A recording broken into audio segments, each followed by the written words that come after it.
అయితే మీకేది వినాయక కథ చెప్తున్నా. ఒకరోజు పార్వతీదేవి స్నానం చేయడానికి వెళ్ళేటప్పుడు తన చేతులతోటి ఇట్లా రుద్దుకుంటా ఒక బాలుడిని తయారు చేసింది. అదే ఎవడో తెలుసా? ఈ వినాయకుడే. తర్వాత తను వెళ్ళిన తర్వాత వినాయకుడికి వెళ్ళేటప్పుడు ఒక చెప్పి వెళ్తుంది. ఏంటంటే వినాయక ఓడైనా లోపలికి రావచ్చా అంటే అస్సలు రానియకు అని చెప్పి వెళ్ళిపోతుంది. తర్వాత వినాయకుడు బయట కట్టెతోటి ఇలా నిలబడతాడు. తర్వాత ఒక శివుడు వస్తాడు. శివుడు వచ్చి బాలకాను ఓడు అడ్డు చెడుకు అంటాడు. అప్పుడు నేను జరగను అమ్మ ఒవ్వని ఇంట్లోకి రానియొద్దన్నది అన్నది. ఇంకా పదే అదే చెప్తుంటాడు.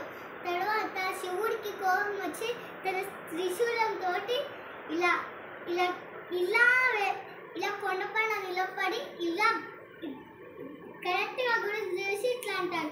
తర్వాత వినాయక కళ పోతుంది. తర్వాత అమ్మవాడు చీర కట్టుకొని వచ్చిన తర్వాత బాలకాన్ని వేస్తుంది. తర్వాత నాకు ఇప్పుడు నా కళ కావాలని శివుడితోటి గట్టిగా చెప్తుంది. అప్పుడు గట్టిగా చెప్పిన తర్వాత శివుడు మీకు తెలుసా వినాయకుడు వాళ్ళ ఫ్రెండ్స్ ఉంటారు చూడు, వాళ్ళకి చెప్పి పంపిస్తుంది.